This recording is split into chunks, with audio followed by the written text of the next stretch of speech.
Blog Talk Radio. Well, I bet you guys thought I was dead, right? Just kidding. We all know that if you're following me on social media, you already know that I'm not dead. Close to it, though, today. Yay! I'm so happy that I get to come back to radio, and I feel like absolute garbage. But that's okay, because my guest is probably one of the finest people that I've wanted to talk to in a God's age, so I'm so super excited to have her on the show. I only have her for a limited time, so that means I have to hurry up and do my announcements, like super fast. This is what happens when you're not on radio for like a month and a half.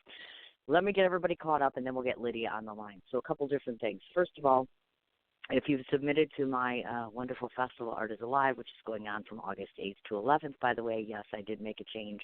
Why? Because someone decided to recruit me to partner up at a clothing line, so therefore that means that I have to push everything back. And that's okay. So August 8th to the 11th, just so you guys know, notifications are going out at the absolute latest by this weekend, so everybody will know. It looks like, if I was a betting woman, we're looking at probably 50 films and 5 special screenings, so I'm super, super excited. So, yeah, just to let everybody know we're doing that.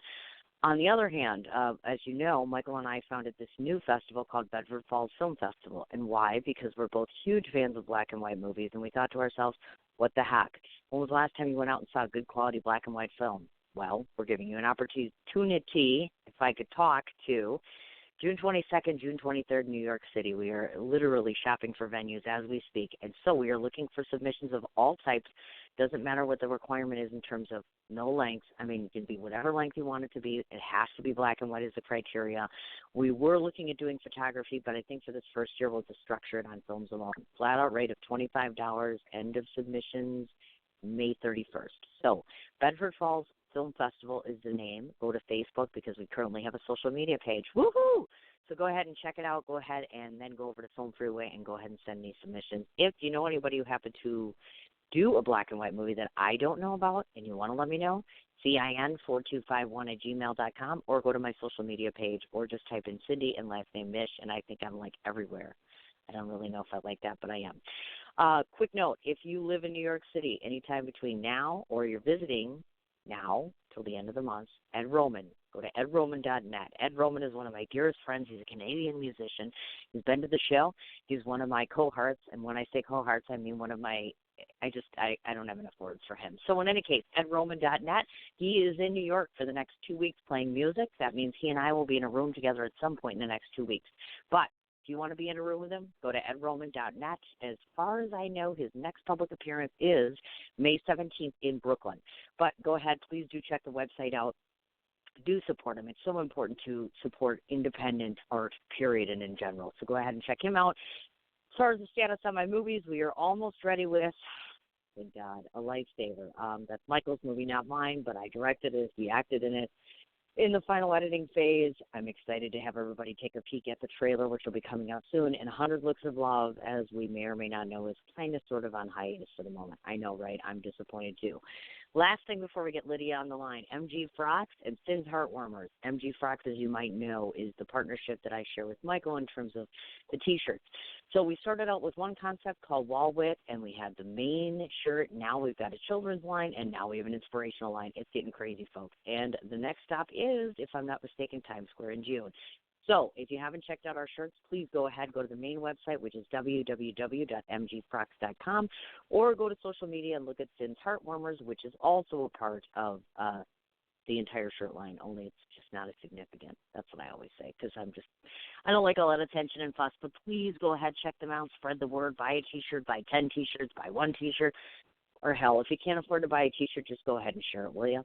So instead of listening to me babble any further, I don't think I can squeeze in any more. Oh, yes, one more thing I don't want to forget. Everybody who has been so very gracious to send notes about my son. So long story short about Kerwin, bacterial pneumonia, we're finally down to the stage of the croup cough, meaning the nice, quiet cough that's naggy. Well, guess who's got that now? Yeah, you're looking at her, me. So we're going to try to make it through this interview without hacking too much, but I just want to say thank you so much. And as Kerwin has said, thank you so much for the nice comments that everybody made. We truly appreciate it. And trust me, he hears and sees every single thing you say. So from me to you, I can't thank you enough. Okay, enough about me. Let's get Lydia on the line. Lydia? Hey, Cindy. How you doing? Well, you can hear me babbling along because, I haven't been on the radio in like 18 years. So I'm like, I have to get caught up with everything. And I was postponing the inevitable because you scare me.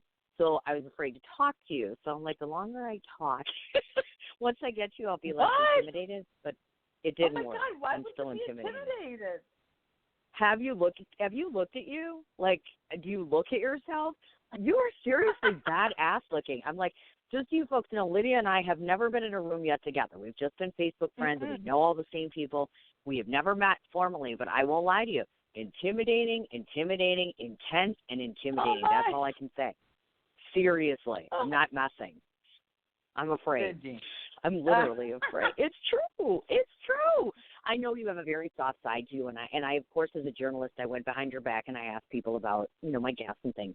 But no, you have a very intense look about you, which I don't see with a lot of actors, actually. And so that's the first question I want to ask you about is, my significant other is extremely intense on screen, and I think it behooves him very well. But do you notice that about yourself, or is that intentional, or is that just something kind of ingrained because you're an actor and so you have to wear so many faces?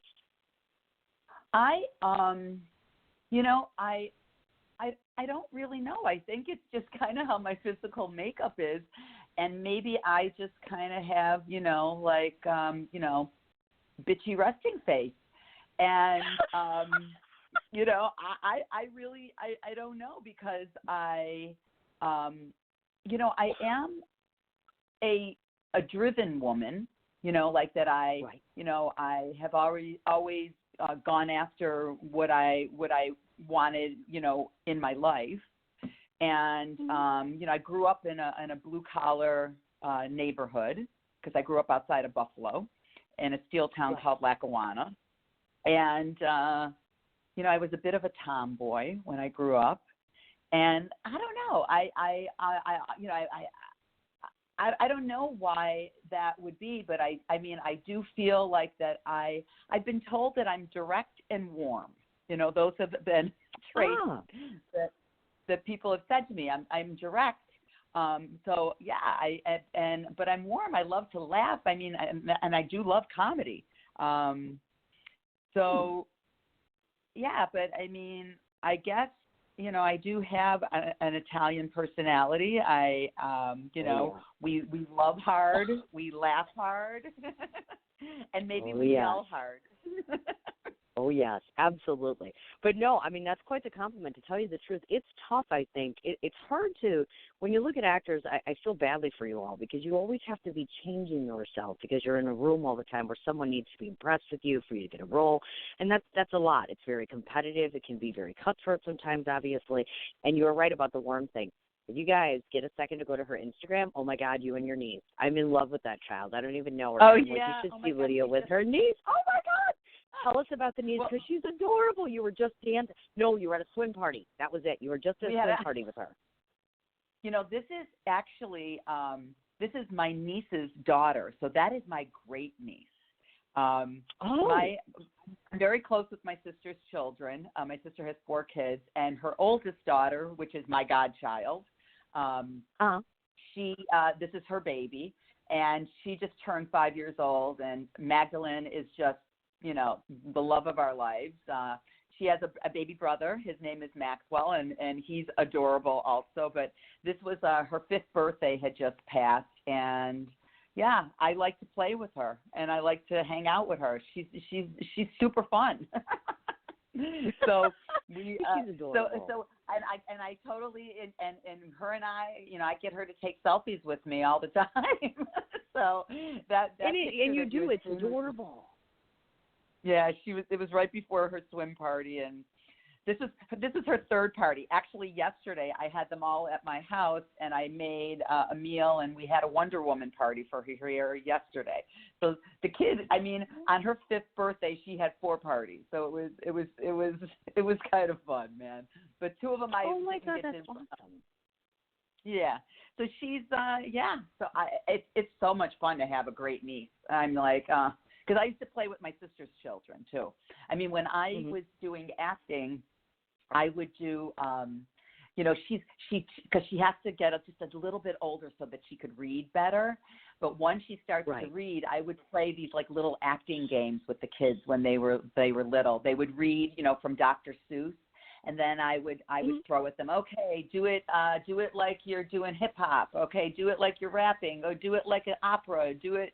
And so they would read these books, and we would play these games and like these acting games with them, and I used to have so much fun. So now they're all the youngest of them she's like 27. So anyway, I have a new crop of kids to play with now. Listen to how cute she is. See, she's softening already. Now I'm starting to feel a little bit more comfortable. I also noticed that we have a bunch of similarities. So let's start off with the softer side of you, which is, for instance, I did not know that you had a Barbie collection. I used to have a Barbie collection myself. I don't any longer, of course, but I thought that was so cool. I'm like, adults that play with Barbies are kind of kick-ass. So do you still have the collection? Do you have time to play with them? Because I know women who play with the Barbs. I don't play with them anymore, but when my mother passed and we were cleaning out the house, I found my Barbie collection again. That was when I took that picture, and I loved my Barbies. I had Midge, I had Skipper, and then I had multiple Barbies, and I used to dress them up. Oh, my Barbie. She was very fashionable. And I think that me hanging out with my Barbie was where my affinity to clothes came from then, because I definitely had to make sure that she had the stole that went with her gown, and her high slide shoe, and her clutch purse that used to stick in her hand like that. And then I actually, when I graduated high school, I went to college for fashion. I went for fashion buying and merchandising, and then I went to FIT. So my civilian job over the course of my life has been in fashion. And then, I was acting intermittently through that. And then just 3 years ago, when my fashion job ended, and they didn't renew my contract, I then just said, you know what, I'm going into acting full force and full time, and that's what I did. And so and I haven't looked back, and so that's where I am now. But boy, did that, the Barbies were kind of one of my only girly things that I used to play with, because like I said to you, I was a tomboy. I played, I like to play sports. I played kickball and kick the can and hide and seek, and then I played softball as a kid and into high school. And I was a major softball player. So ironically, man, if softball was an Olympic sport back then, I would have loved to have been an Olympian. I mean, I would have definitely have tried out for the Olympic team, but that it wasn't the case in those days. And so, but about 5 years ago, I did get inducted into the Lackawanna Sports Hall of Fame. I am a Hall of Famer. Oh, look at her. So she's a total Hall of Famer. And then you wonder why I'm scared of you. I mean, hello? You're a total tomboy to a large extent. And then you've got that look, and I'm like, and then she's talking about Barbies and fashion and how soft she is. It's kind of scary, Lydia. I'm trying to figure you out here. Help me out. Go ahead. I know, and then and then my shape, I mean, I'm like, I have, Well, you could hurt someone, lady. I'm telling you. Like, you have a physique and a build. See, no, but seriously, some people don't believe that this is true, because I've talked to actors about this, so I want to get your take on this. Because you're a woman in good shape, and I'm not just saying that. Legitimately, I've seen what you look like, obviously, and I've looked at you. And there's muscle there. You know what I mean? You're in good shape. You appear to be in very good tone. So my question to you is that one of the tools? Because some actors swear by that. They're like, they want to maintain a really good physique physically as well as mentally to get these roles. So for you, does that play a factor? Meaning, do you exercise, go to the gym all the time, et cetera? Well, I do go to the gym quite a lot. I mean, I've been on a major regime right now. I've been doing a lot of spin. I do hot yoga.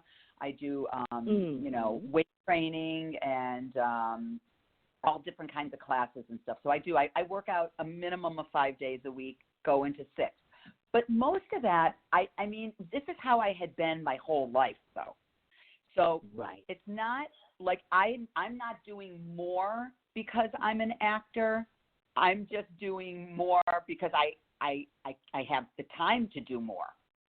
You know, Sure. when I was working my corporate job, I mean, I was out of the house 14 hours of the day, maybe a minimum of 12, because I had to put in long hours at work, and then, you know, trying to work out before or after that was always rough. I mean, I would get up and do the 6 a.m. classes just so that I could get a workout in before I went to work.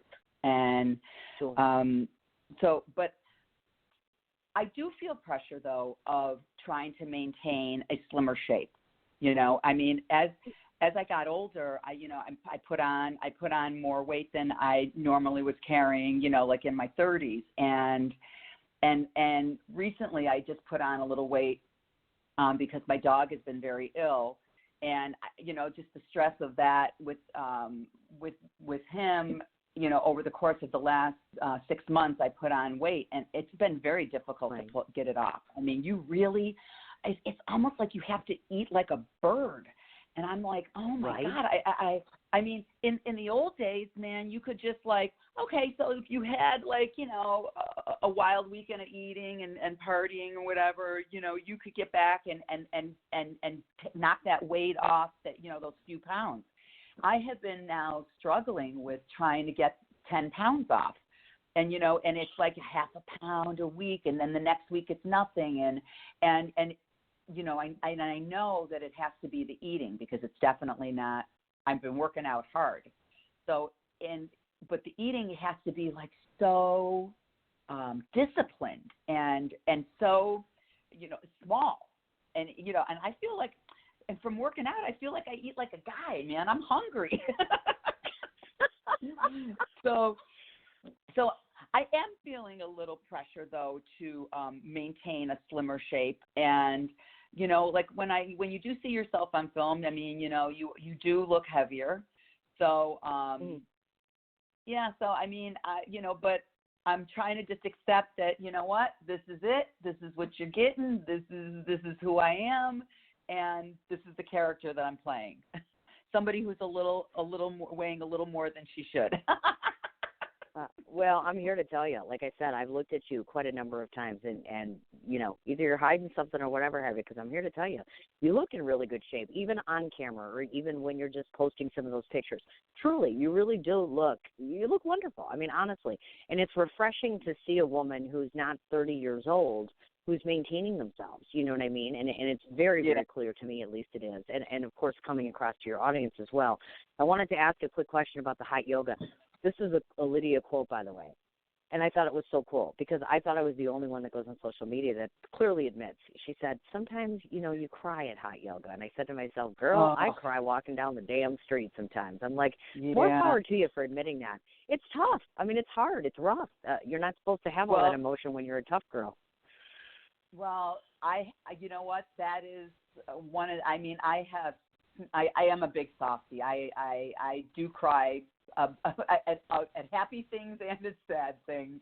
But yeah, yoga has, well, it's been kind of like a lifesaver for me in helping me maintain, you know, I do have a spiritual practice. I meditate every morning, and you know, and I do yoga probably about 3 or 4 times a week. And yeah, when I'm in the yoga class, you know, when you're doing, you know, different poses and stuff, and you're thinking of, you know, what's going on in your life. You know, some of the things that have been very challenging for me the last few months, and so that stress and, you know, those emotions they well up, and they just come out. I mean, I actually almost cried in spin class last week. I was going to post that one too, because I was just, you know, they were just, you know, just when they're pressing you to, you know, do harder, and you're doing your best, and you see that you're not, you know, when you're looking up at the board and you see that you're not, you know, even in the top 10 spinners in the room, you're like way at the bottom, and I'm just like, oh my God, like when you're going, my best is not even, you know, making the top 10, you start to, you know, sometimes you have those kind of feelings, and you got to like push through it. And so, yeah, I'm a proponent, though, of crying a little bit. It does help. It does make your day go back better because you get it out and you release it. And, I've been loving hot yoga, loving it. I go to this place in Rutherford. I live in Jersey, and I go to this place called Fire Shaper in Rutherford, and I love the teachers there. I have a few teachers that I just love. Therese and Latifa and Jill. They are just wonderful teachers. And they're ironic. Everybody keeps bringing up the yoga. I hear yoga a lot, as a matter of fact. And Debbie Markowitz, who's a mutual friend of both of ours, she's in my ear constantly about this. You got to meditate. You got to do yoga. I'm like, Debbie, I got about 5 seconds to breathe in the daytime. I got kids to run around with. I got about 8,000 other projects. And she's like, do the yoga. I'm like, when? When I'm sleeping? I'm like, seriously. I am trying to get there. I hear a lot of great things. I want you to know that when I've done yoga for years, and I've been a lot of my friends are spiritual teachers and and very spiritual people, and when I was a little bit more in an A-type personality and driven with my corporate career and not into so much self-reflection, I would try yoga over the course of many years. And at first I hated it because I was like more of an athletic, a jock kind of girl. I wanted to play a sport. I wanted to do a game. And the yoga for me was like, it was just boring. I was just like, this is so boring. I don't get it. And Cindy, it took me like maybe 50, 60 times before I went, oh, I like this now. And only over the course of maybe the last 8 or 9 years did I like it. Before that, I didn't really like it, and I didn't get it, and I couldn't calm down my inner mind either. And even with the meditation, I mean, I'm a follower of Gabrielle Bernstein. I don't know if you've ever heard of her, but she's a spiritual teacher, and she is from New York, and I met her many years ago. And she's a best-selling author. She's been on Oprah, and she's just wonderful. And she, I would take class with her, and it was a way to teach you about meditation and what is it? It's really just breathing and being quiet. If you can transcend and get into, another state, what? Great for you. But if you can't, just for you to sit and try to, and take that time and just breathe,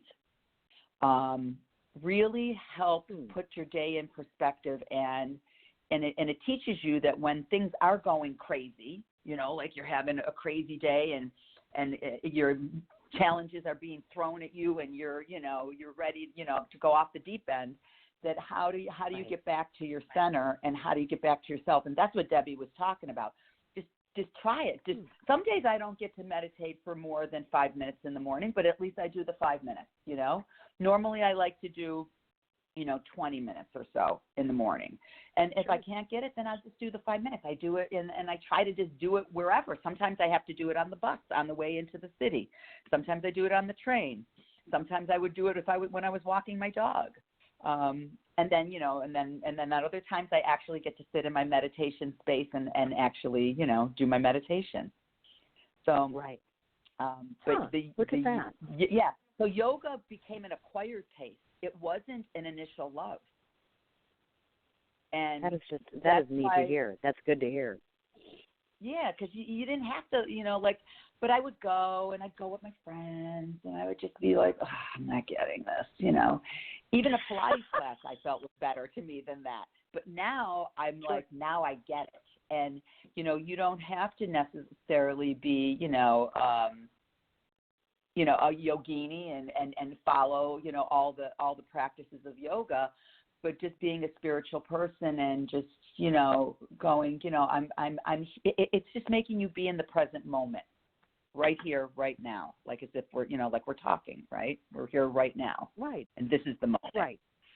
So don't give up, man. Maybe it'll come, and if it doesn't, then it doesn't, But well, if it does, it does make you feel better, especially with stretching and your joints and and I'm always standing next to this girl who's like a fantastic poser. She's like, she can get into all the poses. And I'm like, struggling to keep my balance sometimes. And then, and then you start looking at that comparison and you go, this is, you know what? That's her journey. This is my journey. And it makes you start to just be a calmer person. And then you got to laugh and go, you know what? I can't do that right now. But I'm on my way there. So it helps. I like that. It helps That's keep awesome. Yeah. It's a good idea, actually. Yeah. So now I got to listen to Debbie. She's only told me that like 75 times. And since we're on Debbie Markowitz, FYI, Lydia, I was told, apparently is a official selection for life, which I think I'll be at this year, of course, which is, of course, Debbie Markowitz's festival. So not only have you been accepted to life, but by the way, Debbie Markowitz, congratulations, honorary achievement of the arts and the entertainment industry by Hang On to Your Shirts Film Festival. I'm just so damn proud of her, I can't even stand it. Oh, she got that award. That's wonderful. Yeah, literally, she just got it yesterday, and she was floored. Like, she had no idea, etc. And if you guys know Debbie, and not all of you have the pleasure of knowing her, she wasn't kidding when she said that she was shocked, because she's so very innately humble. She's very, well, I always say I'm very much like her, which is it's hard to imagine that we're as good as people say that we are. So the fact that she got it is very, very touching and moving. So congratulations, my love, from me to you, even though she's probably not listening right now because we all know she's busier than the both of us combined, of course. But congratulations, of course, on the screening at Life. Wow, that is wonderful for her. I mean, Chris Cullen over at Hang On to Your Shorts, he's a great guy. And what a nice honor for her. She totally deserves that. Oh, yeah. Absolutely. And to tell you the truth, CJ deserves something too. I just ran into CJ. I was at Asbury Park, and I know we missed one another because you were there on a day when I wasn't there. And I saw CJ probably on the last day or close to the last day when Steve Stanulus was screening, and I got to tell you, that's a class act right there. CJ Cullen puts on a great festival. He's a great guy, wonderful teacher, very, very heavily involved with his students. Can't say enough about that guy. I adore him, absolutely. And in this industry, that's big, as a matter of fact. Speaking of industry stuff, I got to ask you this question. That's why I brought you in here to pick your brain, by the way. And I hope you don't mind, because you've been around for a while. You've done a lot. So I think you're helpful to my listeners because you know tons of things about film that I may not necessarily. One of the things that you've done in the past that seems to work successfully for you, we talk a lot about funding for filming, and you've done the GoFundMe route. Now, some people swear by it. Some people are like, I can't do a Kickstarter to save my life. So if we have somebody listening in, and they're just starting off in their journey, and they want to make a film, and they're trying to figure out how to finance it, would you automatically say to them, hey, go the GoFundMe route? Share a bit of your experience and how funding has gone for you and what to do or not to do, let's say. Okay. So I made my first film in February of 2017, and the first film was called High Deny. And that film was part of an Actors Green Room film challenge. That was how, I was involved in the Actors Green Room, and then they had this film challenge. So it was the first time that I was doing it, and I had no idea how to do anything. So the first thing I did is I called every person that would talk to me and talk with them about how do you produce a film. What do you do?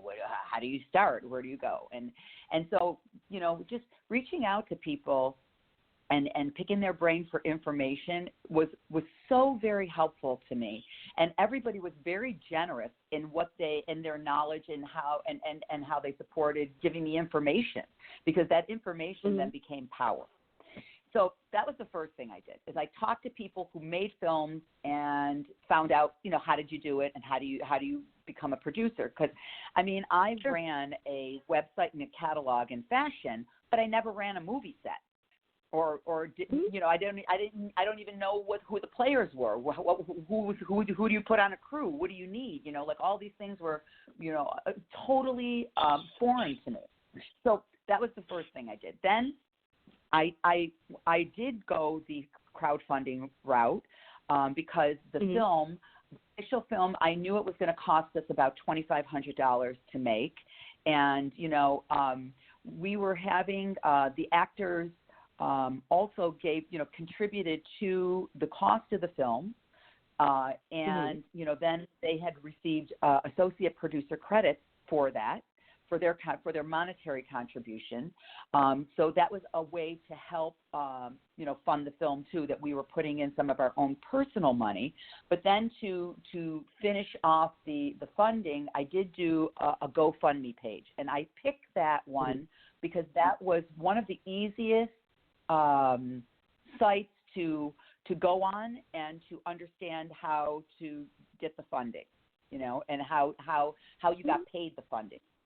So, but there's other ones, Indiegogo and Kickstarter, and which, when I go to do my next film, I may investigate a different platform. So one of the things that everyone should do is they should investigate the different platforms, because you get different things, and they have different not the way that they're going to pay. The way it's like, if you raise $1,000, some of the money has to go towards the you have to pay the platform some money, like there's like a fee.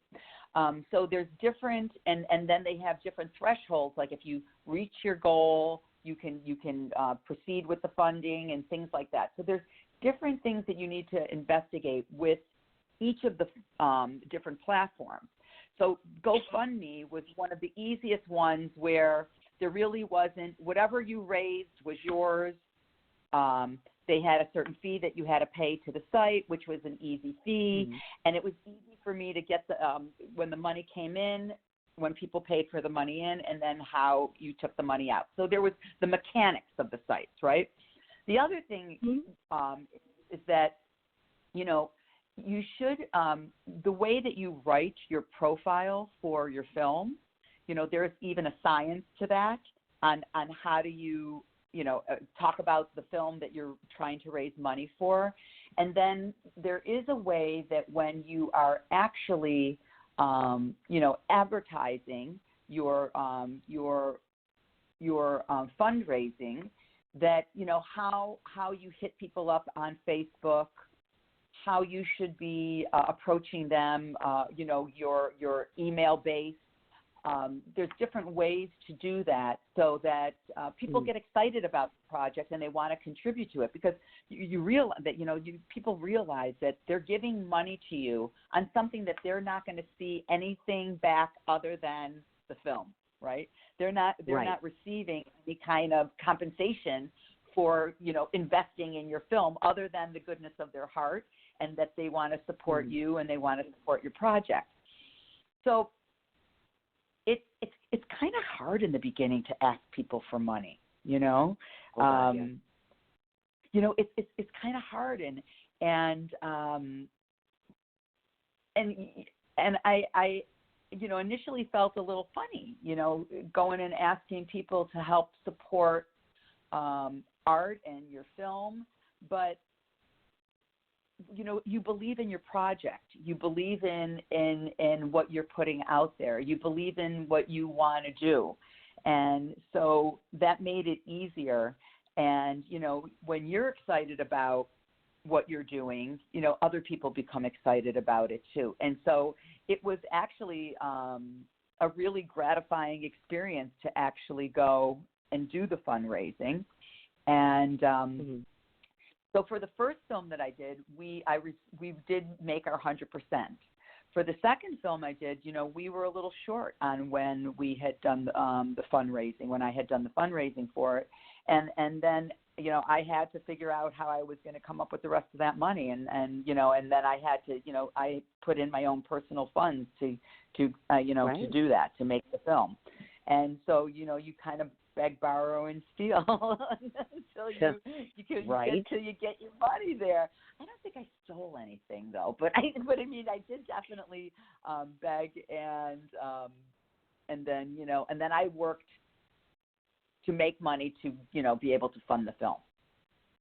Oh, of course, absolutely, and we noticed that. Yeah, so, 9 times out of 10, most people I think have to kind of chip in, because how many times can you ask your friends, like, hey, do you want to finance this film, before all of a sudden they're like, okay, the well run dry. You can only go to a well so many times, I think, before finally, people want to help, but there's that, affordability factor and things like that. And plus, Lydia, of course, cast some of the best people in her films. Like, let's take, for instance, we have Swiped Right with Anthony Grasso. And, of course, we both know Anthony Grasso.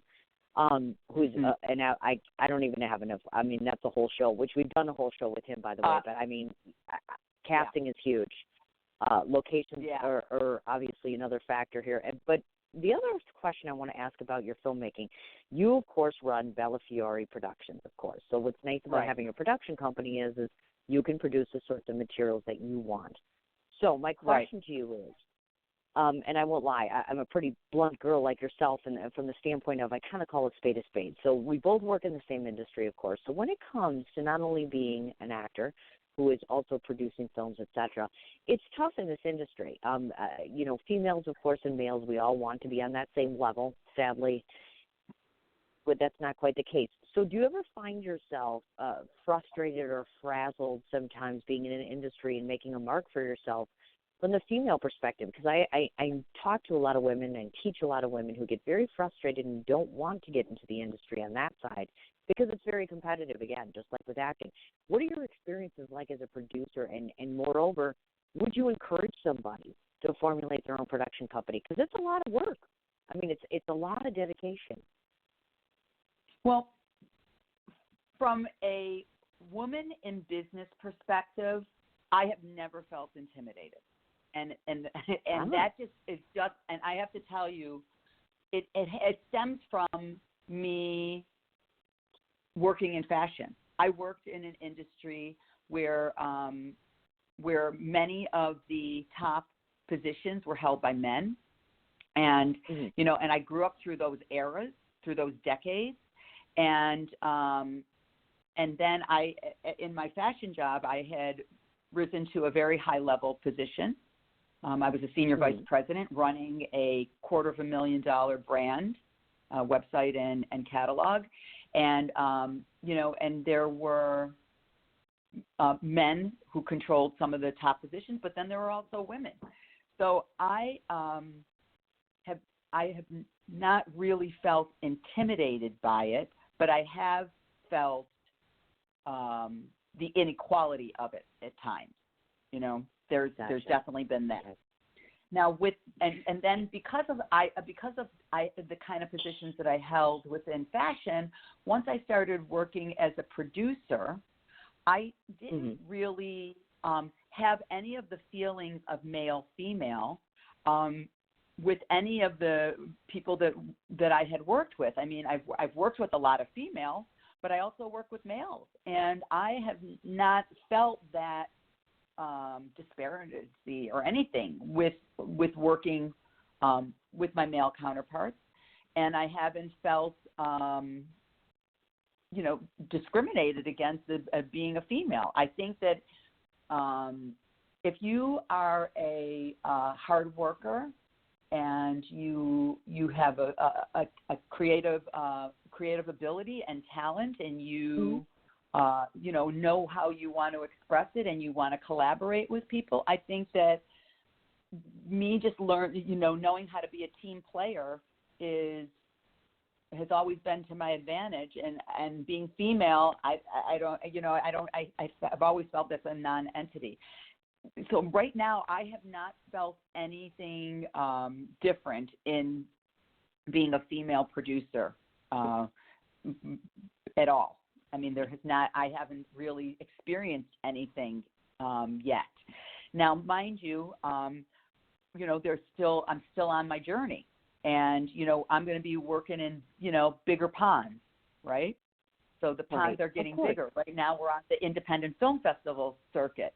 There's going to be times where I'm going to be working with cable, or I'm going to be on network or whatever. Maybe then you'll start to see, because I know that that's where my future is going.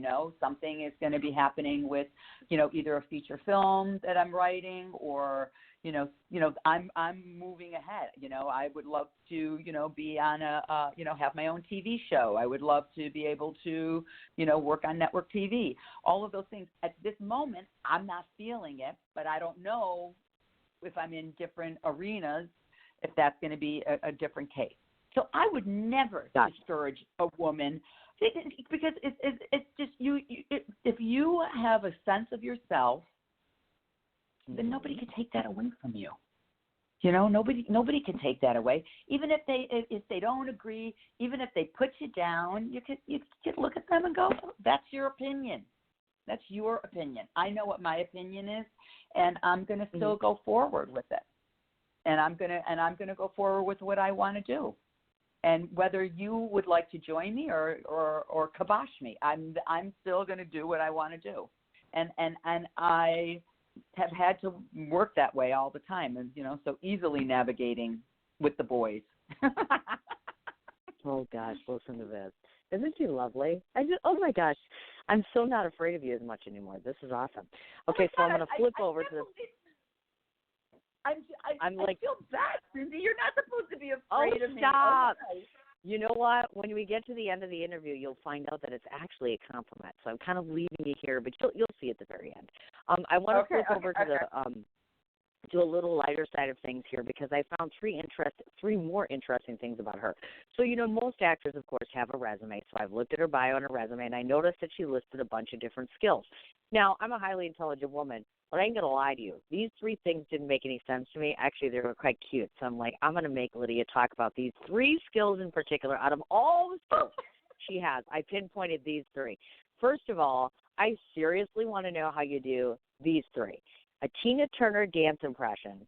What the hell is freestyle dancing? I know I'm a freak because I don't know. And she has an automatic valid driver's license. What the H is that? So please explain those three skills. Okay. So the Tina Turner dance, actually, do you know Amanda Brooke Lerner? I do. Okay. I haven't met her yet either. Okay. So Amanda and I were talking about, because Amanda was the one who helped me revamp my resume to make it look all bright and shiny and beautiful. Nice. And, when we were going through my special skills, she was saying, maybe you should put a skill on there that, that's a little, like a little colorful, and that it could be a conversation starter.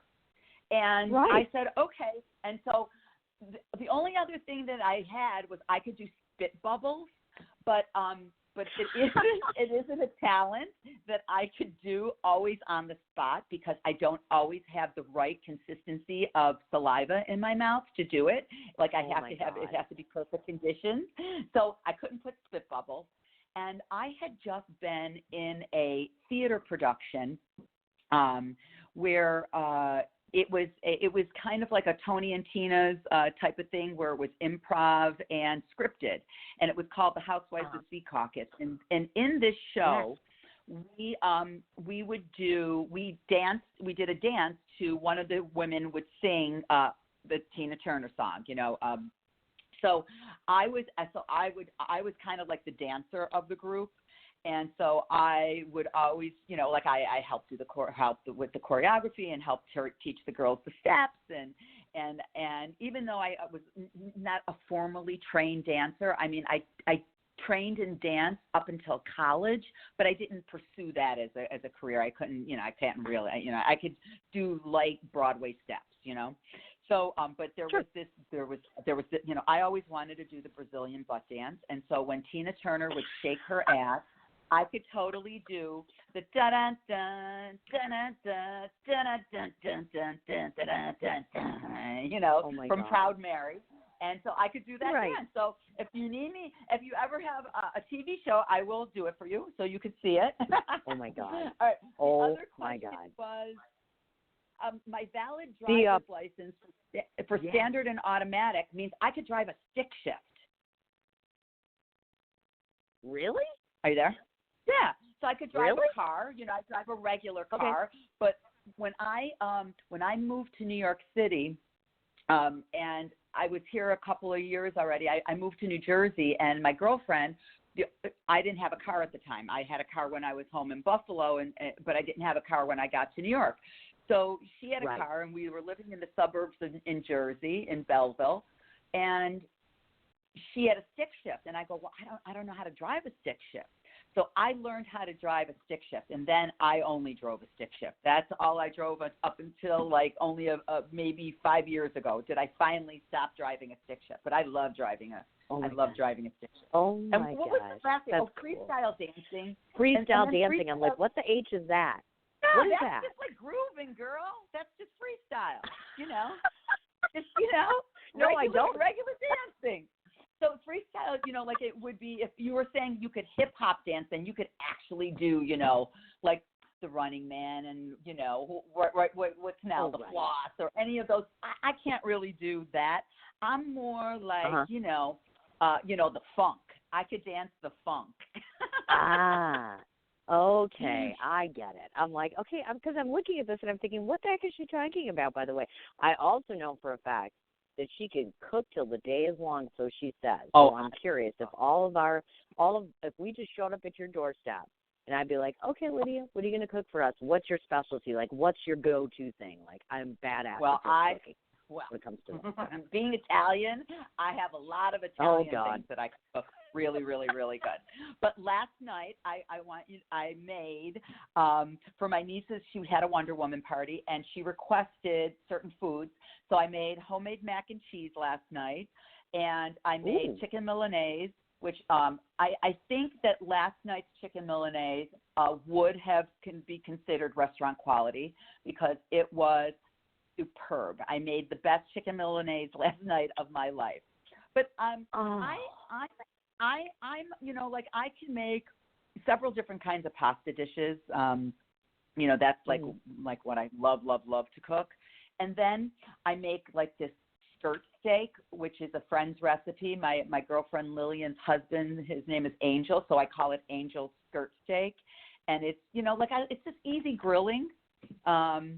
And last night I actually my nephew-in-law said to me, you do make the best salad dressing I have ever tasted. Wow. That's very cool. Now, that's tough to do. I can't even do that sort of thing. Dang. I don't ever have bottled salad dressing, ever.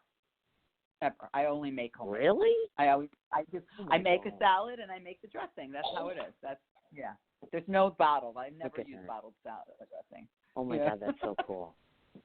Okay, so I have to ask this question, and I'm sure he's probably listening or will be listening, and so I'm going to bust myself. Okay, so I have to ask you.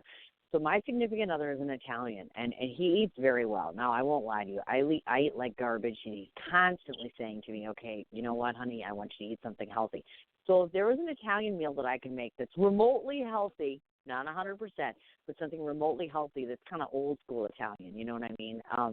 What could I make him? Because I'd like to make something very homemade. Show him I can cook other stuff. It's because the pasta always, if you don't eat a lot of it, it's you can eat pasta. But I mean, there is a recipe that is okay. This is the recipe, and you're going to use some store-bought stuff. You're going to just get ground Italian sausage, sweet Italian sausage. Okay. Not you don't have to get spicy. Just the one in the package that looks like a package of meat. And all you do is take that meat and you just grill it in a pan with olive oil. And then you're going to add Bertolli's marinara sauce to that. Yummy. And that's the sauce. And you just make it with any pasta. And then you have to top it with pecorino romano cheese, and it has to be locatelli. Do they have locatelli in Wisconsin? Well, I'm in Wisconsin, but he's in New York. So obviously, when I come to New York, we'll just go to the store together. You know what I mean? I'll pick it up. Okay, got it. But there's many Romano cheeses, but Locatelli is the brand that is the most delicious Romano cheese ever. And that is one of the easiest pasta dishes that have, it's kind of almost like a sausage bolognese or something, and it's very easy, but it feels like it's something substantial. So I like that. Yeah. Okay, cool. And that is awesome. Thank you. But let me just say that is fattening. There's no getting around it. I'm just trying to think if there's any other. I don't need the fattening part. Thank you very much. He's in good shape. I'm not. Or if there's fish, you always could do a fish, and then just top it with some breadcrumbs if you take like some cod, you can also just grill that or bake it in the oven with drizzle it with some olive oil, and then you top it with breadcrumbs that you mixed, in a little bowl with a little bit of olive oil and a little bit of cheese, and then you put that on top, and that is delicious. And that's not fattening at all. That sounds good. Oh, awesome! Thank you. And we could go offline. I could give you definitely some recipes. Oh, absolutely. I figured that. I thought to myself, well, now our listeners have it as well. So thank you so much for that particular point. Now, before we get into the obvious, which is of course your various different films and such, because we want people to know this.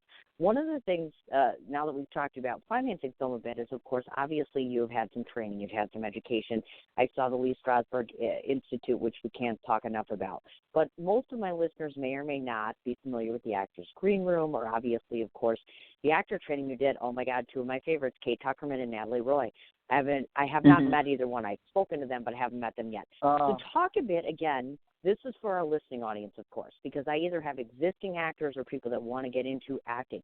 Talk to them a bit about what it's like to get formalized education versus one-on-one with an actor, a fellow actor per se. Is there a benefit to being coached by fellow actors, et cetera? Because some people are just starting out. You know what I'm saying? Right.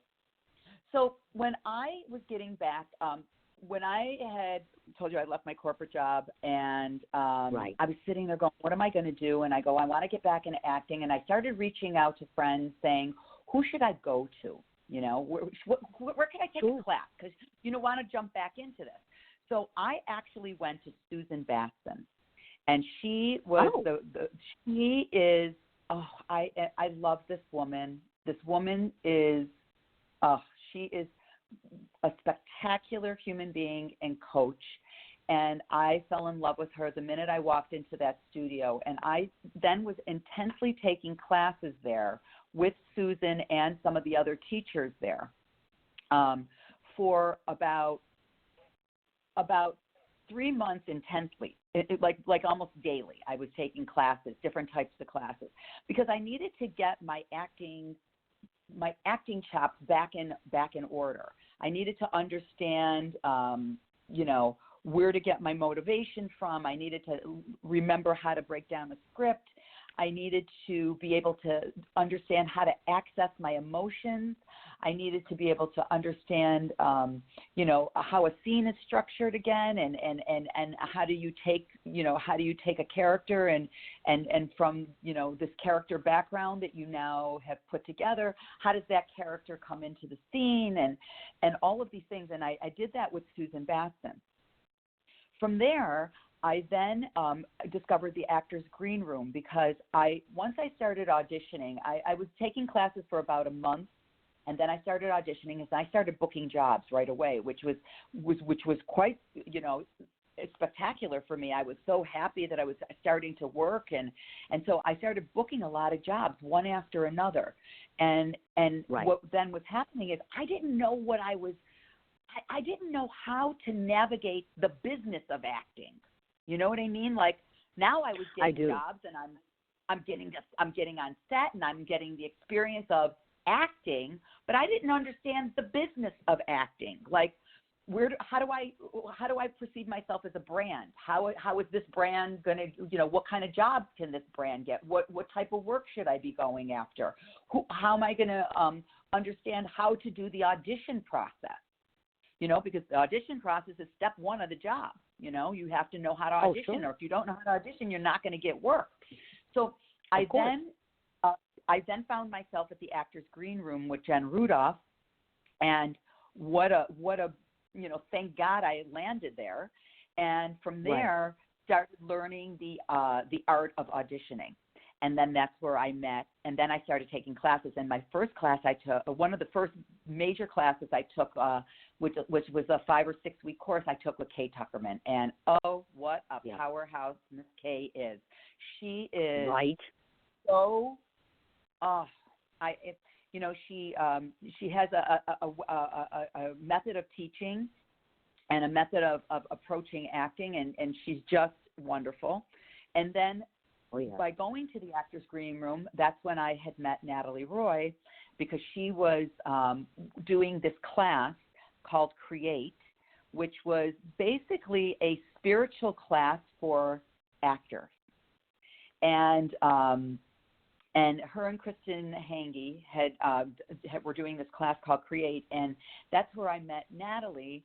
And, you know, what a beautiful experience meeting them and being able to work with them on their philosophies and how to approach acting from a spiritual perspective. And what they had taught has, you know, what just warmed your soul, because as an actor you have to deal with, you know, being rejected and a lot of no's come your way, and how do you deal with the no's and the grind and the insecurities and all of these things that, you know, as actors we innately have. So then meeting Natalie from there, she then you know, I met her like a couple of years ago, her and Kay, and then over the course of just, you know, working and taking different classes, Natalie started teaching a class called Activated Actor, which is her approach to the audition process, and what a beautiful class that is. So I highly recommend that from her. And then working with, you know, with the different people. Anthony Grasso has coached me many times on different auditions. So I know Kay does coaching. I know Natalie does coaching. Amanda Lerner does coaching. So as an actor, I feel that you need some formalized training because you need to understand the acting process. That's one. Right. You also need some training on understanding the audition process. And then what happens is when you get the audition, you also, it's really, if you can afford it, you know, because you have to then pay an individual coach to get coached for your scene that you are auditioning for, is, it takes your acting to another level, because you are now walking in that audition room with every tool that you could possibly have, and you're yourself. Right. And then you walk in and you've been coached. You know, when I'm coached by Anthony, I just walk in there with such confidence, because there's nothing that's going to happen in there that I'm not going to be able to handle. And they help you, you know, craft your scene that you're going to go in, because you only got those 2 minutes or whatever that you're in there to show them what you got, and then you drop it in the room and you say thank you and you walk out. And then then the next part of the process is not in your control. All you could do is go in, do your job, you know, show them what you got, and then you got to leave. And so with all of these different people, I mean, that is, you know, and I still train. I mean, I'm still continuously training. Right now I take a weekly class with Anthony. He teaches an on-camera class. And I'm actually going to be going with him. He is teaching a class out in Florence, Italy. We're doing oh my God, the road trip is going to be so fun. He teaches with a wonderful movement teacher named Janice Orlandi, and they are going to be tag teaming us, and it's going to be it's an intensive. It's a great way to immerse yourself into your scene study and acting techniques, and playing with movement, and it's going to be wonderful. So as an actor, I've never stopped learning. I'm always taking classes. So that's one of the other things. You know, either you're working or you're taking, you know, and taking classes. And right now I'm like auditioning. I have like 3 different auditions this week. I got a call back, and so I still got it, and I still take my classes. Did you hear that, folks? So it's a little bit of this and it's a little bit of that. And I think oftentimes I hear a lot of times where some actors make it very simplistic, but I think it is very hard. As you learn to hone your craft, you obviously, as you mentioned, the tools and the tool shed are so, so important. And I've heard more than one actor say that. You have to come in blazing with every single thing that you have to try to impress somebody to be able to get that job. And you've worked with some of the best that there are out there. And, folks, I can't say it enough, www.ktuckerman.com. Hands down, You think I'm afraid of you? Oh, my God. First time I talked to her, I thought I was going to pee my pants. I kid you not. She makes me very nervous, and she's so lovely because she's tiny and she's got this beautiful accent. Oh, my God. The girl is adorable. Speaking of adorable, let's backtrack a second. So, you know, people go on my social media because a couple of people follow me. And every time I have a pretty girl on the show, you know, you got people coming around and saying, hey, what's going on with that Lydia? So I got to throw it out there. So is Lydia single? Is Lydia married? Inquiring minds, and I do mean literal inquiring minds, want to know. So I got to ask the question. Lydia is single and ready to mingle. Get out of Dodge. Okay, I'm calling bullshit right now. I don't believe you. No. You are too attracted to be single. I'm not buying it. Nope. I'm single. I'm Seriously? single. Hey, look, I'm living the swiped right life. Seriously? Yeah. Really? Yeah. Really? Yeah. Get out. Yeah. Okay, so I have to ask, you're an actor, so would you date an actor? Because some actors won't date actors. You know, I say yes because I haven't dated an actor, so I don't know what it feels like to do so. So my answer would be yes. I would give it a try. Sure. I mean, I really like to be with somebody who's passionate. I like to be with somebody who has, you know, that's interested in something, that's curious. So, yeah. I mean, there isn't any reason why I wouldn't date an actor. I mean, but until I do, and then maybe I might not want to anymore. But at the moment, I can't say no. Oh my God. Okay, I got some hookups for you.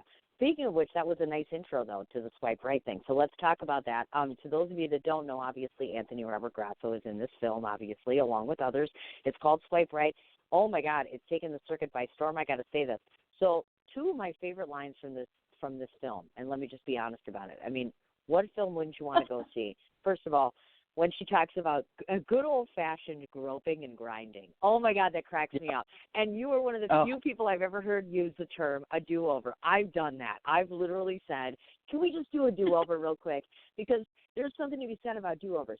Okay, so we have to talk. Tell me about Swipe Right. Tell me why you picked Anthony Robert Grasso, or did he pick the project himself? Because sometimes, you know, actors are just perfect for a particular role, and he is perfect for this, of course. So tell us a bit about the movie Swipe Right, because most of the people listening in don't know about it yet.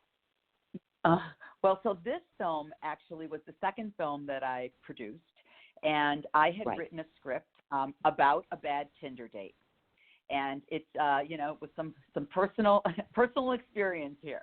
And then when I was at the Actors Groom Room, I had seen Dana Marissa Schoenfeld. She had a number of films that she had, you know, film screening. And I said, oh, my God, she's wonderful, and I want to work with her. So Dana and I became producing partners together. And she took my initial script that I had written, and she then rewrote it into what you now know as Swipe Right, which turned into a romantic comedy. When we were kicking around who you know we wanted as the lead, she had suggested Anthony, and so I didn't really know him at the time. And I had just heard his name because I was talking about him with Amanda Brooke Lerner at a party. So anyway, so now Anthony actually comes on board, and he lives 5 minutes from my house. We both live in the same town. So where the film is actually being shot in Nutley, New Jersey, both of us live here. And so Anthony came on board, and it was the first time that Anthony was doing a comedy. And, you know, it just turned out to be such a wonderful experience because now I got to work with a very prolific actor. He's super talented. And being on set with him and being directed by Dana, it was a really, really wonderful experience. And, you know, making the film was, you know, we were on very long days and working hard. And then we put this film out to the festival circuit. And when we had our initial screening, it was, I was blown away. because I had never seen an audience reaction at an AGR film festival like it was that day. Excuse me. And we knew we had something special. And so, yeah, we have been extremely blessed and lucky and so grateful that the film has done so well on the festival circuit. It's award-winning. We have really entertained audiences all over the country. We just got into Portland Comedy Festival, so it's going to be screening there in May. And we just got into New Haven, Connecticut. So we're about at our 24th festival right now with this film. Holy wow. I've been it's been wonderful. It's been wonderful, and the cast fantastic. I mean, we have Keisha Barr, Stephanie Wepler, Vince Gala, and Dana playing Sophia. And then Anthony. Really stellar cast and great talents, and it was wonderful to work with everybody. Absolutely. And so I couldn't be more pleased with this film. I mean, this film is see, it could be a slice of the life. You were just asking me what's going on with me being single. Maybe I'm going to meet the guy, and then I get to do a do-over with him, huh? And when you were saying the thing, when you were saying the thing about the groping and grinding, I mean, when I, my experience internet dating is that every time I would say I would maybe entertain going out with a younger guy, and I'm talking younger meaning, like 10 years younger or more. And when I would start to talk with these younger guys, they never wanted to meet you. It was like the weirdest thing. I'm like, what is going on with these guys? Why don't they want to meet you? They just want to, send you dirty pictures, or they wanted to have Skype sex. And I'm like, this is ridiculous. Right. Why don't they want to meet in person and actually have physical contact? And then I was like, it was a whole different. There's a whole different era out there because of the internet and porn and how porn affects. How young people, younger people, and I'm talking, this is like guys in their late 30s were still doing this, not even, in their 40s. And just how they have a different perspective on relationship, sex, and so that's where that line came from. That's where Dana came up with that line, me complaining about what was happening with younger guys. Oh my God, look at that. And life is funny that way. As a matter of fact, we were just talking about that the other day. People come into your life, and I'm somewhat similar to you in that I'm a big believer in the universe. I didn't always believe in it, and now I'm like, the universe brings you people, and it brings you things at the right time. Not when you want it, but when you need to have it. When you need it. As far as that goes. Yes, exactly. And I have every hope that you'll find that person, because I found the person that I am with now is one of the most incredible beings I've ever met in my life. And I literally I had no interest in him. I was interested in another actor, actually, someone that we both know. And I had no interest in him whatsoever. And now I wake up every day and I thank God that he exists every single day. I can't even begin to tell you how happy he makes me. So, I waited a long time. Well, I'm almost 52. I'm like, seriously? I don't want to be like 70 when he shows up, because I'll be fat and short and old and ugly. So luckily he showed up when I'm still relatively okay, because you worry about that all stuff. Parts You're like, are working properly. That's what you want, making sure all parts are working properly so you can enjoy it. That's exactly. You are absolutely 100% right. Now, what's cool about you is you haven't just done film. You've done, just so you guys know, she's done TV, she's done theater, she has done film.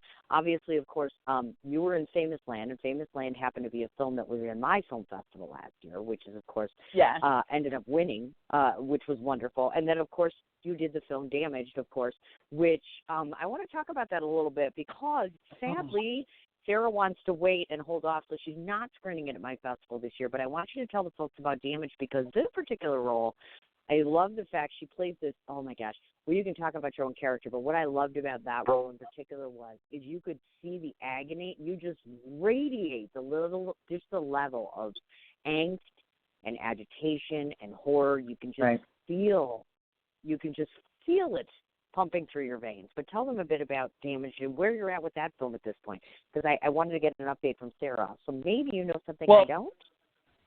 Well, I don't know anything other than what you just told me. I didn't know that Sarah was not prepared to put it in the festival.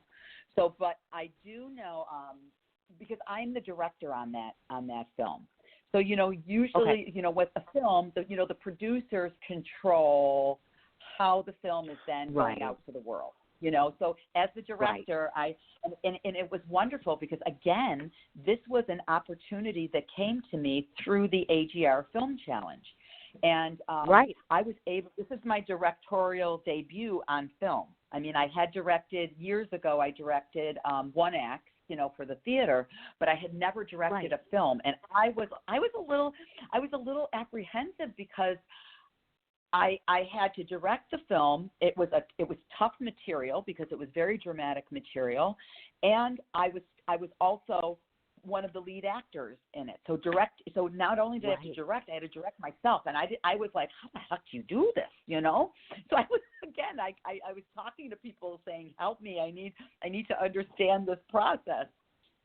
The film was written by Tommy Ochi, and yes. And it takes it's a film about a hit and run. My daughter gets killed, and it's just what transpired that day, and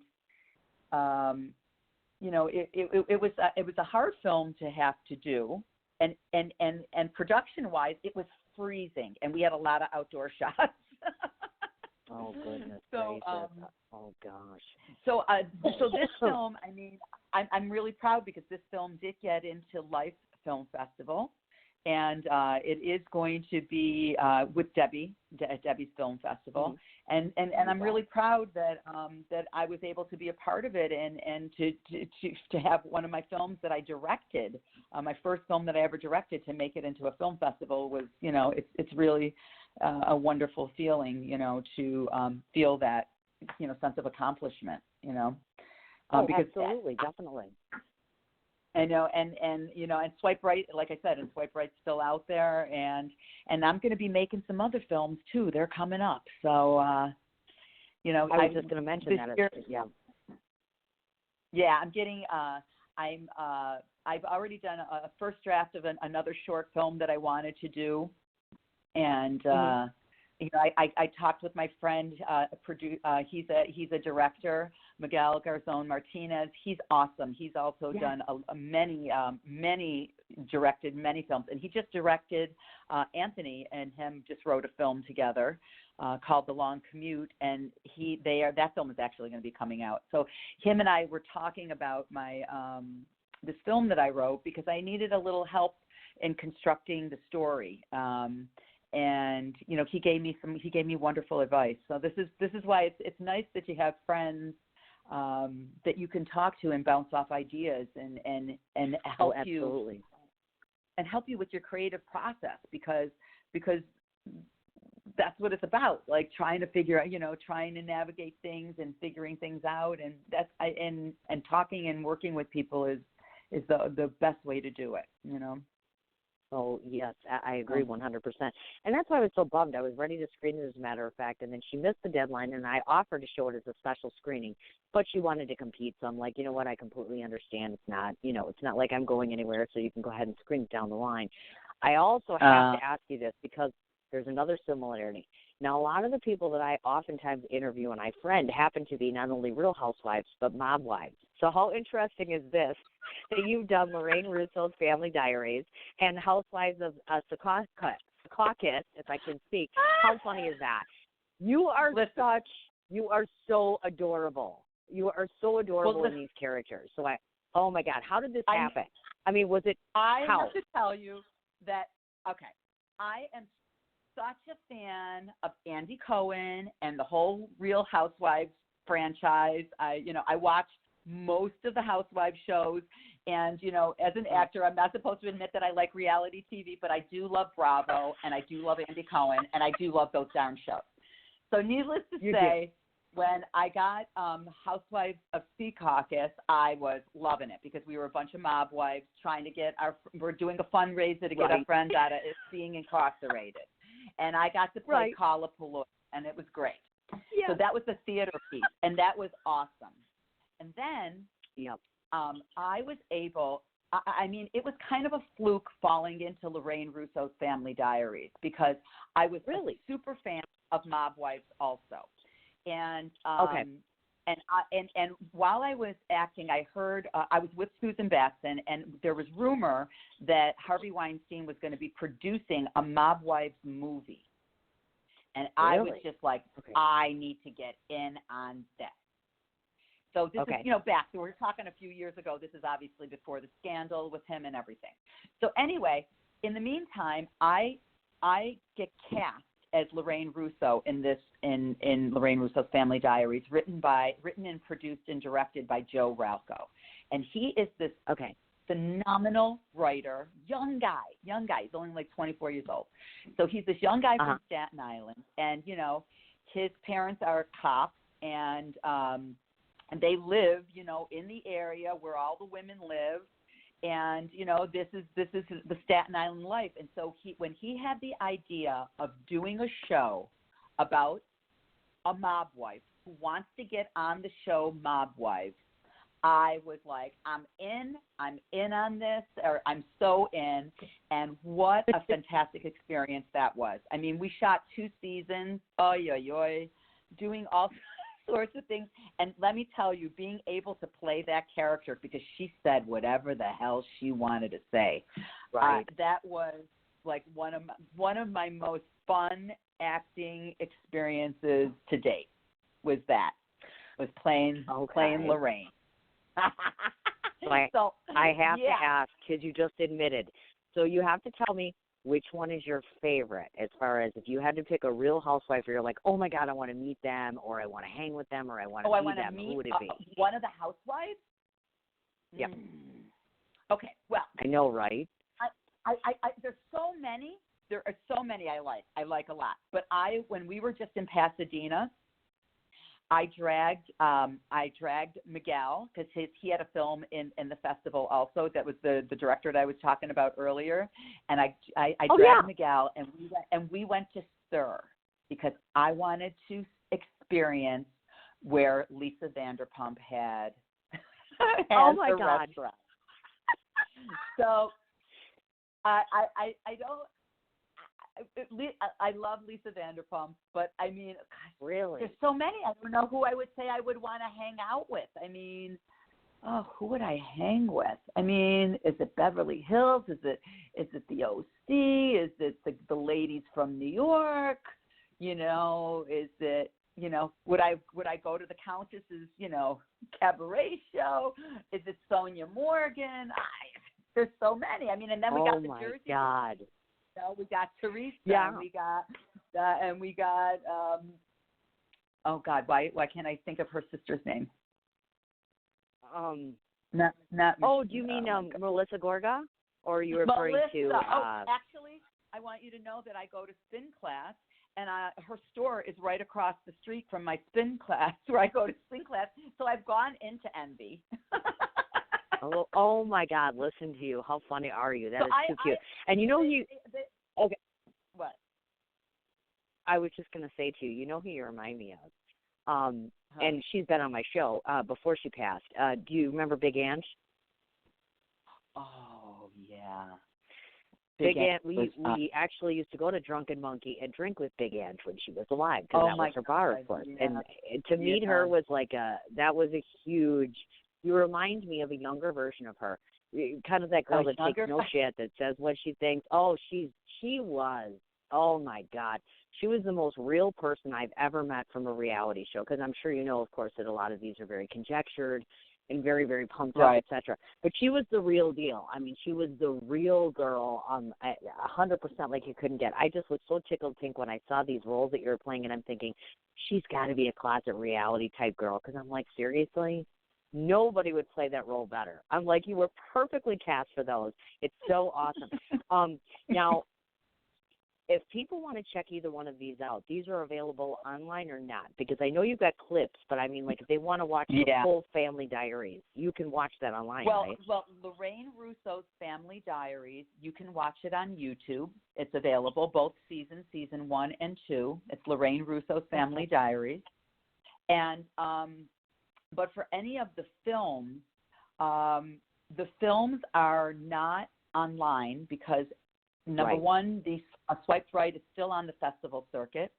And both Swiped Right and Hide and I, those films we had done under a SAG short film contract, which is a different contract. You can't put those in their entirety online. That's right, because we didn't get that type of contract. So you will never be able to see them online in their entirety because we're not allowed to do that. But Lorraine, you can definitely see. Now, is there going to be more of Lorraine? Because I was like, you did the 1 and 2, but I'm like, what if you want more Lorraine? Is that it? Is that all there is for Lorraine? Actually, no more? It might. I actually just a couple of months ago, I had Joe. Joe was at my house, and we had dinner with our other friend, and we were talking about, is Lorraine going to go into season 3? And he's been working on some other projects, so I'm not sure if we're going to go into season 3. But man, I would love to, because the end of season 2, I don't want to give it away, but I could see it going on and on and on, because there's never Lorraine just is crazy and is involved in everything, and her goal. That's right. To get onto that reality show, that's her goal. So that is so cool. Oh my gosh! Now let me just say this before I wrap things up, because we've been on here. Can you believe we've been on almost 90 minutes? Isn't this wild? Oh my this God. happens all the time. I know, right? Really? And I know that you. I kid you not. It's 1:20 right now. Well, it's 1:20 here. It's 2:20 at your time. I mean, this happens all the time. It's comfortable. Well, they tell me to make sure it's comfortable. Let me just tell you, this woman knows her stuff. How do I know this? Because, let me just say, she's won awards for Best Actress, Audience Choice Award, Best Comedy, Award of Merit, Honorable Mention. She's been featured in South Buffalo News. Hello, Montclair Magazine cover girl. Jealous. Wow. BuffaloNews.com, Syllabi.com. She's had write-ups relative to the Winter Film Arts and Williamsburg Independent Film Festival. I mean, that's pretty badass. Now, before we get to the whole wrapping up of things, etc., I want to talk about things to come, because, for one, I know that you've done a film, A Karate Christmas Miracle. Hello, I must be the only person who's never met Eric Roberts, and I'm jealous. Why? Because I want to meet Eric Roberts. So you got to tell me, what's the guy like? Never met him, never worked with him. Just curious. And what's the status? I was shooting in a room. I didn't actually physically meet him. Get out. I didn't. Serious? No. Yeah, I had a very small part in that film. Ken Del Vecchio hired me in for that film, and I didn't get to meet Eric Roberts, but damn, I would have loved to have met Eric Roberts. Right. Okay, Donna McKenna, hook us up. We both want to meet him, okay? So give us the hookup there. Do we have any idea of when that film is going to be coming out, or the status of it? Well, you know what? It is going to be premiering at the Hoboken Film Festival, which I think the opening. The opening is either this Friday or next Friday. Is Hoboken's festival. So they are. So that is where that film is going to be shown for the first. I think that's its world premiere, and then after that, I'm not exactly sure. But I have some other things that are coming up that I'm excited about. I just shot an independent TV pilot called the Gavone, and it was directed by Tom Benty, and James Ciccone is the lead actor in that, and yeah, and I think it's going to be fun. It's like a little dark comedy. And that is, and guess what? I play, a peripheral type Italian mob wife person. Oh my God. Yeah. So that's really exciting. And then I also am in. I have a guest star role in a web series called Amsterdam Ave, and it's hysterical because I play a very mean fashion executive named Lydia. And I'm like, oh my God, is this casting or what? See, and then she wonders when I say, oh, I'm so intimidated of Lydia, and look at the character she plays. Doesn't that scream nice? No, that's the point. Well, and I also have another independent film called Little Bouncy Balls, and that is going to be, I don't know, actually I have to call the director to find out when, where are they in post on that, but hopefully that's going to be out on the festival circuit, and that is, and it was nice because I got to do a drama with that. It's not comedy, and that the role that I'm playing is a phone shop owner who's getting robbed, and so it's an interesting, very interesting story with this young director. So yeah, that's what I got coming up. Holy and crap. auditioning. Most of that lineup. And auditioning. Oh, my gosh. Yeah. Okay, young lady, we have some things to finish on the business end of things. I can't even thank you enough for all the patience that you've had. I mean, first of all, I had a sick kid. Now I've got a sick Cindy here, and I have to get myself healthy because I'm headed to New York soon. So I'm like, oh, my gosh. I just wanted to get this interview done and taken care of. Well, I mean, I've been hacking. I've just kind of been putting the phone away from my ear because I'm like, who wants to listen to me hacking while I'm talking on the phone? Now, first things first, just so you know, I want to say that, what is it now? It's like about 2 hours or so from now. Just so you know, this is archived. And so what I'll do is I'll send you a copy of this. It goes and it stays on Blog Talk Radio through the entire time period, like forever and ever and ever. I also put it on my YouTube channel so that any of your fans and followers can go back and listen. I also posted it on the Actors Green Room as well so that they could go back and listen to it, your fellow actors, etc., as far as that goes. So that's number one. Now, I'm going to read off a list of places where you folks can find Lydia. So I want you, when I get done, let me know if I've missed anything, okay? Because I think I've got everything. This lovely young lady, her name is Lydia. The last name, do you pronounce it Fiore? Is that right? Yes, Fiore. Okay, Fiore. Okay, and it's spelled Lydia, and the last name Fiore.com. That's the website, LYDIAFIORE.com. She has a Facebook personal page. Her Instagram is the Lydia Fiore. She is on Vimeo. She is on YouTube. She is on IMDb. She is on LinkedIn. We've talked about the Twitter, so we don't want to mention that. Are there any other places where people might be able to find you? Nope. At Hot Yoga. Okay. Oh, yeah. I was just going to say, Hot Yoga, and if you want to date with her, please feel free to email me at blankety blank. No, I have some ideas for you, which I'll share offline, by the way. Now, I heard that you could just, private DM, but I don't know anything about that. Well, oh, my God. Now, there's two other things that I always do on my show, in case you have never heard one of my show before. There's two different things that I always end my show with, which makes my show a little bit different. First of all, every guest comes on and they don't get off my show without a surprise or two. So, yes, Lydia, there are surprises even for you.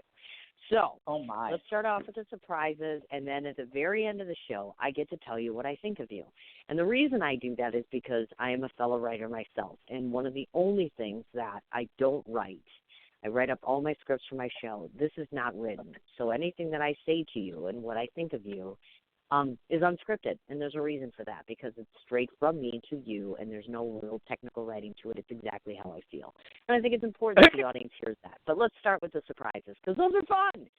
Number one. Okay, I love a surprise.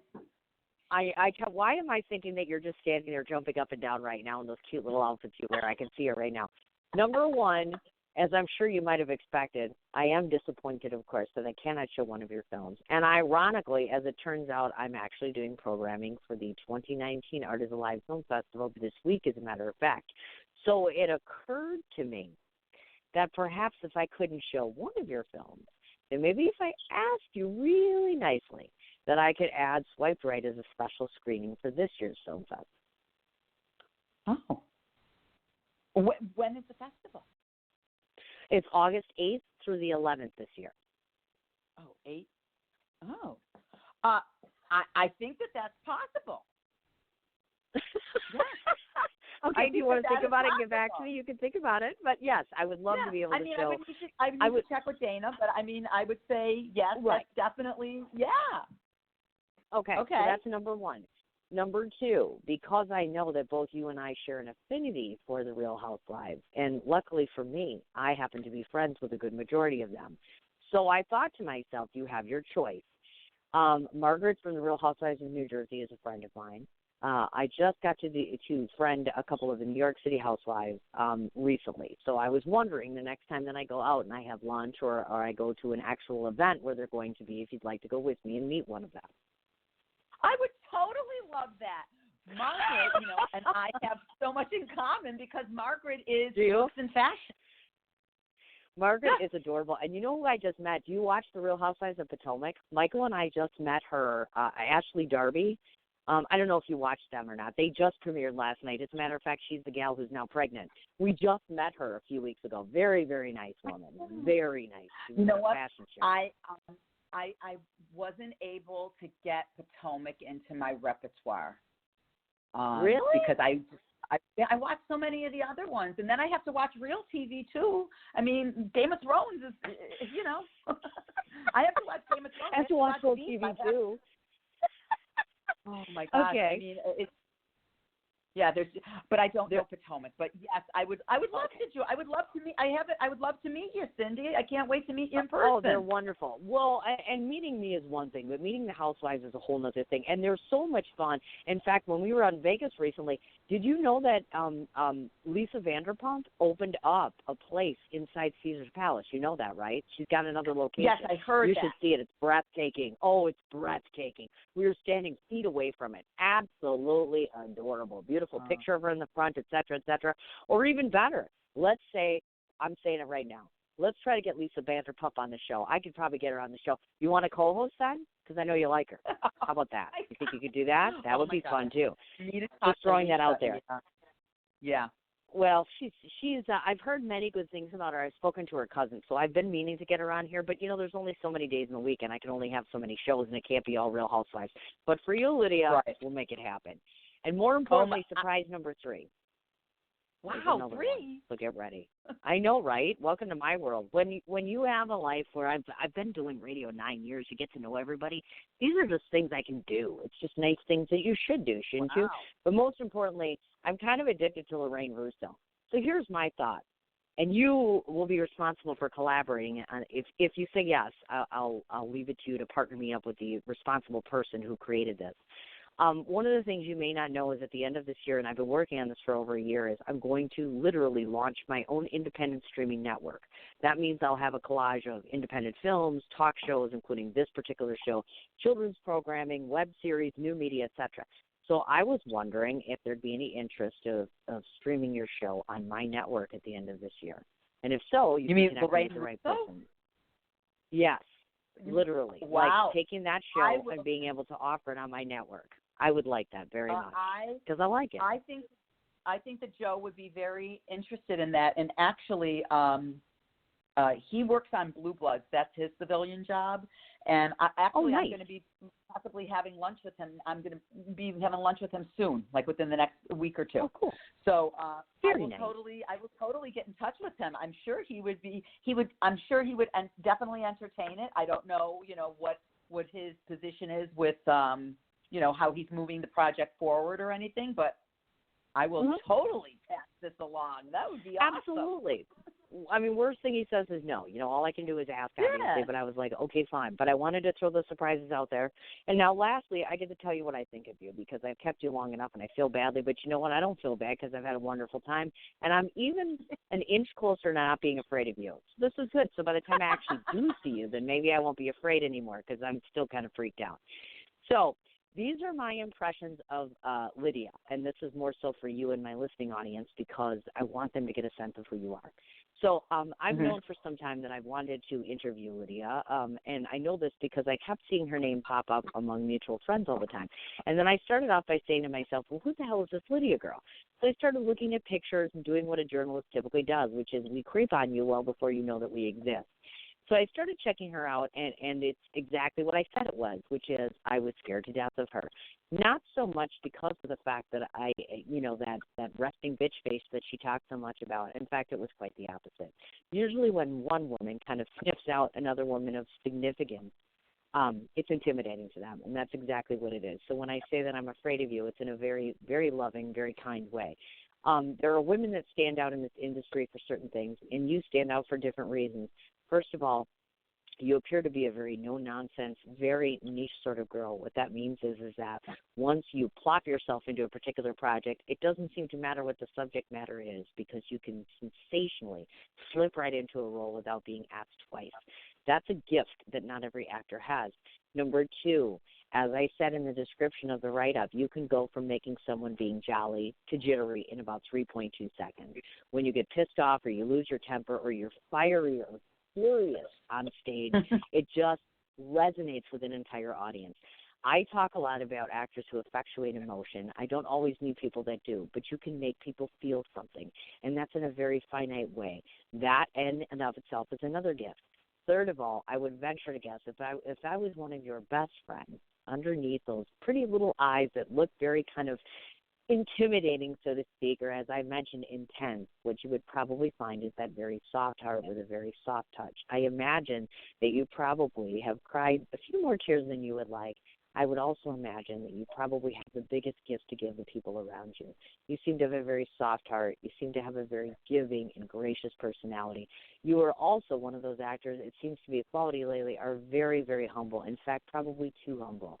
I think you probably don't shout your praises enough. So let me be the first one to do that. I think that you are ultra impressive. I also think that you are absolutely breathtaking for a woman your age, not only in beauty, but just as far as presenting yourself as an individual who can stand on her own, very fiercely independent. And I bet when you roar in a room, people listen to you. That is a quality of a business owner, and that is something that stands you out among the crowd. You've got actors, you've got entertainers, you've got multi-talents, but you have an ability to make everything that you do work and work well for you and work well around others. Your peers, the people that I've spoken to about you, all speak very highly. And the number one thing that comes across to me right off the bat is a high level of professionalism and a highly, highly fine-tuned ability to be respectful and reverent to the people around you. That, my dear, is a quality I don't see very often anymore in this industry. So the person who is honored to have you today is me. I'm so very, very lucky and very happy that you've come. And I do hope you take me up on all these opportunities. You've truly been a joy. And make no mistake, you can come back on my show anytime you like. This isn't like a one and done. I have people on the show all the time. And when you're offline and you get a date to look back at this, when I send you the links, I'm going to send you some recommendations for some gentlemen that I know who would be very, very nice to you. Just throwing that out there is a little freebie there. So, yeah, so thank you so much for giving me all this time and being so patient. I truly, truly appreciate it. I do. Cindy, oh my, I got a little misty when you were talking, actually. Everybody does this. They either come on and they're like, oh my God, I'm going to pee my pants, or they're crying. What the hell? I don't know what I got to do to you people. Yeah, you're like the Barbara Walters of the radio waves. Actually, Michael says I'm like a Dick Cavett, which is a very sweet thing. I'm told that I'm a very, very good personality on the radio, and I'm only as good as my guests. So make no mistake, I picked you for a reason. You make me look good. So thank you so much, truly. Well, and thank you so much. It was a lot of fun, sitting and talking with you, and oh my God, I love my surprises, and thank you so much. I mean, you really are spectacular. Thank you Thank for you. I appreciate for, that. for having me on the show. Anytime, And, in fact. and, yeah, And I'll definitely talk about our life. Yeah, definitely find out what the story is with all this stuff and just get a hold of me. You know how to reach me and stuff, and in this way we can coordinate that. And soon enough, I think within the next month, I'll be there in June, and I can tell you now I'll be seeing at least one of the housewives, if not more. So within a month, just prepare yourself. You should probably even dress like your mob wife self. They'd get a big kick out of it. Oh That'd be my. awesome. Oh, my. Oh, my. I can tease my hair. I love it. This is awesome. I can't wait to see this. That or you can teach me hot yoga, whichever comes first. I'm not really sure, but I got to get on that damn yoga thing, or Deborah's never going to. She's never going to let me go about this, so I got to get on the yoga thing sooner than later. She's pestering me too much. I got to do it. I do. All right, young lady, you're free, off the hook. Have a wonderful day. Stay in touch. Let me know. I'll send you copies of these in the next couple of hours, and we're all good. All righty. Thank you so much, Cindy. All right, honey. Have a good day. All right, you too. Bye-bye. All right. Tell me she was not fabulous, right? And I'm not kidding. I'm not 100% as scared of her as I used to be, but yeah, a little bit, right? Who wouldn't be? She's a sensation. Again, my deepest thanks to Lydia Fiore for coming on the show. One more time for everybody, Facebook personal page, her website, lydiafiore.com, Instagram, the Lydia Fiore, also Vimeo, YouTube, LinkedIn, and IMDb. So again, please go ahead and check her out. Please get to the festivals and check out her film. I wanted to mention that Swipe Right is on Facebook, so if you go ahead and type in Swipe Right, as well as Famous Land, as well as Damage, as well as like every single thing we've just talked about, please go ahead and check her out. And again, as well, Natalie Roy, Kate Tuckerman, Anthony Robert Grasso, Deborah Markowitz. I mean, I don't know how many names we can drop today. And of course, one of my best and favorite actors ever, MichaelGentili.net. Why? Because we want to cast him. Why? Because he's a great actor. I know, shameless promotion, right? I will be back on air tomorrow. Do not ask me who my guest is because we're trying to figure that out as I speak. So thanks so much for everybody listening in today. You guys have a wonderful afternoon. I'm off and about to do like 75 errands so that I can get healthy and get off to New York City. Have a great day. We'll talk to you tomorrow. Take care.